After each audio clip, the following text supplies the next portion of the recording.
Ventura Harbor to Channel Islands Harbor. We did a little Thursday, Friday, Saturday thing, wife and I, and it looked good. It looked good. That's an area worth looking at as well right now. There's a lot of good water, and on the right tide, I think the guy could put together a catch. Anybody from the LA area here? Yeah. A lot of water to cover, and it's all potentially good water. Like I said, last week I spent the better part of 3 days just driving. Left the rod in the car, which is the best way to scout it out. Don't be tempted because you saw one. Leave the thing in the car, make it happen. Get out there and figure out where the structure is. And we want to do that on a low tide. It does you no good to look at it on a high tide because everything's all covered up.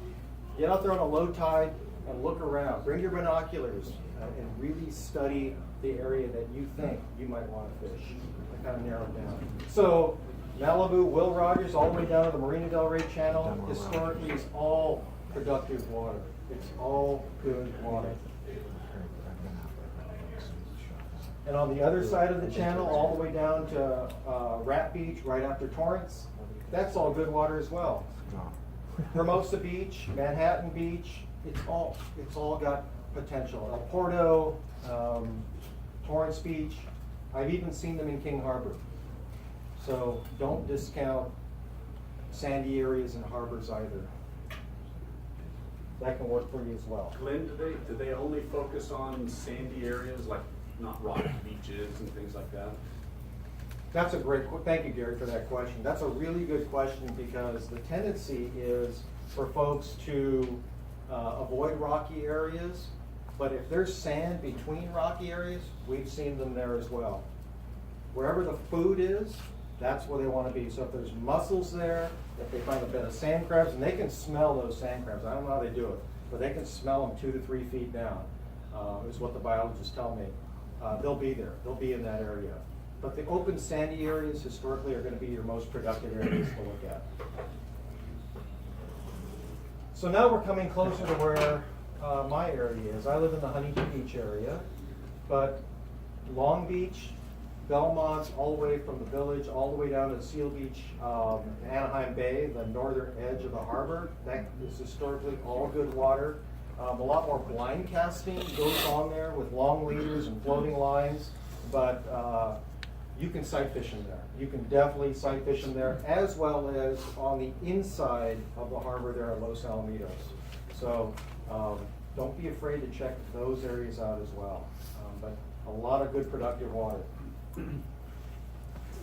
Coming down the other side of Anaheim Bay, Bolsa Chica, Huntington State Beach, Dog Beach, all the way down to Newport.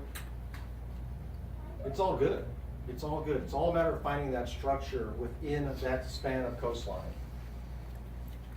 And then we come into an area that I haven't focused much on, but I have friends that do because they live in that part of the county. But you've got some areas there in Laguna and a little bit of water there in that Laguna area. And then you've got another huge section of water you don't hear a lot about. And personally, I have not fished but one time down in that Torrey Pines area.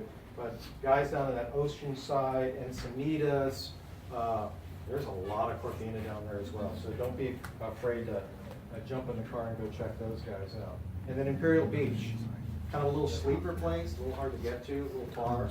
A lot of corbina in Imperial Beach. So one of the things you'll notice is that a lot of these areas tend to be near wetlands. And that we'll come back to that when we get to the food section, which I think is coming up.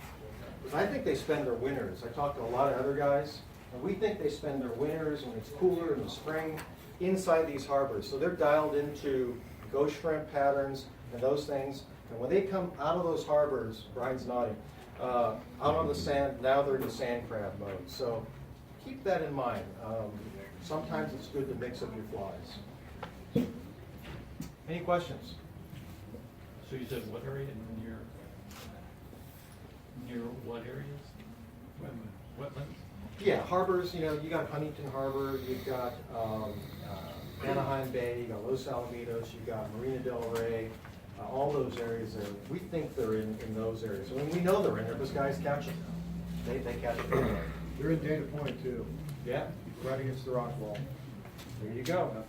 What's the reason that in your area that you're fishing with or blind casting? I think a lot of the folks that I know that do that, they're after a bite.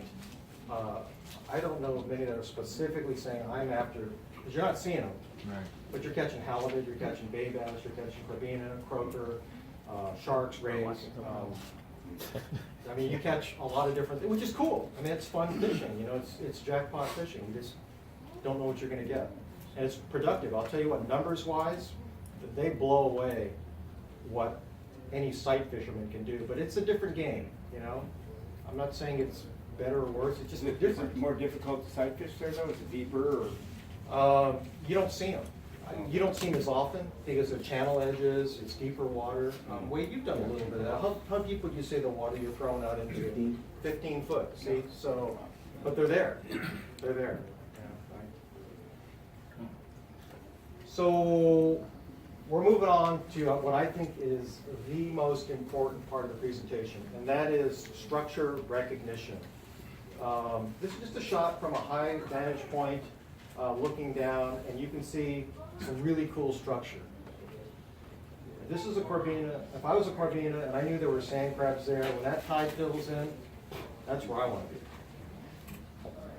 You got a sandbar, and you got some troughs and holes and pockets, and this was taken on a, what was it, like a 0.4 tide. Again, I was out there scouting on the low, like we talked about. Good time to go looking. And this is what we saw. And so as the tide rises, they're going to be pushing in.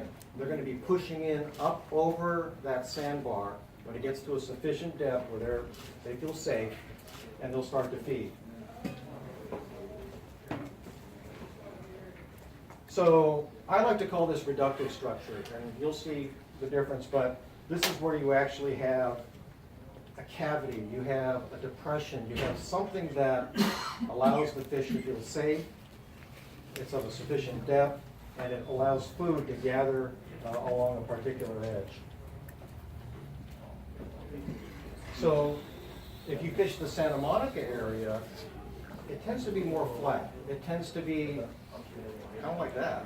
It tends to be a lot more open, and so in a lot of cases there, and it's hard to see, I can use my laser pointer. Try this now. But there's a slight depression right through this flag. You see where that foam line is? It's a little bit like that. Anybody fish trout here? It's a little bit like that foam line in a trout stream. It tends to want to funnel food, and it was a little bit of a rip and it was going out. You can't see it because I wasn't that great of a photographer, but there's some sitting right there. There were a couple of them facing right there as that tide was sucking back out, and they were feeding. So again, you're looking at a slight reductive structure that helps to hold the fish. Looking for differences, looking for edges. And that's where they were coming in. That's exactly where they were coming in. They're a little bit like people. You guys ever shop at the mall? My wife does. People don't like to move across wide areas. They like to walk up against stores like this. They like to be on edges. Fish are exactly the same way because they feel safe. But they don't carry checkbooks. Go ahead. Question. What was it? I was saying, going back to that last photo where you said it was prime, would the trough be the target zone that you were talking about? Yes. Okay, because, yeah, I just wanted to confirm that. Yep. Knowing how quickly the surf moves in and out, how quickly do you, or how long is your bait going to hold in that area for them to even look at it and think about taking it? I'm not going to allow that fly to sit because, I mean, if I got a good look at that and I was a corbina, I would eat it. I mean, it's just the general shade. It's of a bright color, so you and I can track it in the water. So you want to keep it moving. So if the fish is moving, and that's what, when I said holding, they were actually moving back and forth through there. As the tide sucked back, it would slide out, and it would come back in. I want it in front of them to a distance that's going to allow them to see it, but not study it. Keep it moving, and you'll see this. Be the sand crab. One of the best things I can tell you is when you get down to the